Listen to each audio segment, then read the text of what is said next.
రామగుండం పారిశ్రామిక ప్రాంతంలో త్వరలో 800 మెగావాట్ల పవర్ ప్లాంట్ను ఏర్పాటు చేస్తామని రాష్ట్ర ఉప ముఖ్యమంత్రి బట్టి విక్రమార్క స్పష్టం చేశారు. ఈ మేరకు పెద్దపల్లి జిల్లా గోదావరికని జూనియర్ కాలేజీ గ్రౌండ్లో జరిగిన బహిరంగ సభలో మంత్రులు దుద్దిల్ల శ్రీధర్ బాబు, పొంగులేటి శ్రీనివాసరెడ్డి, కొండా సురేఖ, అడ్లూరి లక్ష్మణ్ కుమార్ చేతుల మీదుగా పలు అభివృద్ధి పనులకు శంకుస్థాపన చేశారు. అనంతరం మంత్రులు మాట్లాడుతూ 10 ఏళ్ల బీఆర్ఎస్ హయాంలో ఒక్క పరిశ్రమ కూడా ఇక్కడ ఏర్పాటు చేయలేదని అన్నారు. స్థానికంగా పరిశ్రమను ఏర్పాటు చేసి యువతకు ఉపాధి కల్పిస్తామన్నారు.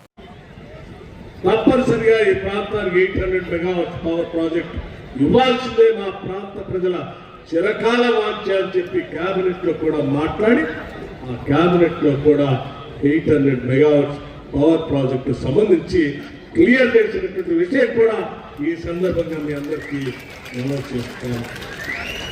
తప్పనిసరిగా కొద్ది రోజుల్లోనే తిరిగి మళ్ళీ వస్తాం.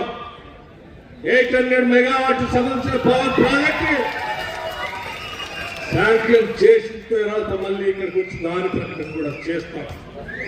ఇప్పటికే కేబినెట్ అప్రూవల్ అయింది. విధి విధానాలకు సంబంధించినటువంటి కార్యకలాపాలు పూర్తయిన తర్వాత తప్పనిసరిగా ఇక్కడికి వచ్చి ప్రకటన చేస్తామని కూడా మీ అందరికీ మనం చేస్తాం. సింగరేణి కాలనీస్ అనేది రాష్ట్రానికి సంబంధించిన అతిపెద్ద ప్రభుత్వ రంగ సంస్థ. ఆ సంస్థలో దాదాపు డైరెక్ట్ గా నేరుగా 45,000 మంది రెగ్యులర్ ఎంప్లాయీస్, ఇంకో 35-40,000 మంది అవుట్ సోర్సింగ్ ఎంప్లాయీస్. ఇన్ని కుటుంబాలు, దాదాపు 85,000-90,000 కుటుంబాలు దీనిపైన ఆధారపడి బతుకుతాం. అటువంటి సింగరేణి కాలనీకి సంబంధించిన ప్రభుత్వ రంగ సంస్థని కాపాడుకోవటం మనందరి బాధ్యత. భవిష్యత్ తరాలకి సింగరేణి కాలనీస్ ని ఇంకా పెద్ద ఎత్తున అందించాల్సినటువంటి బాధ్యత కూడా మన పైన ఉంది.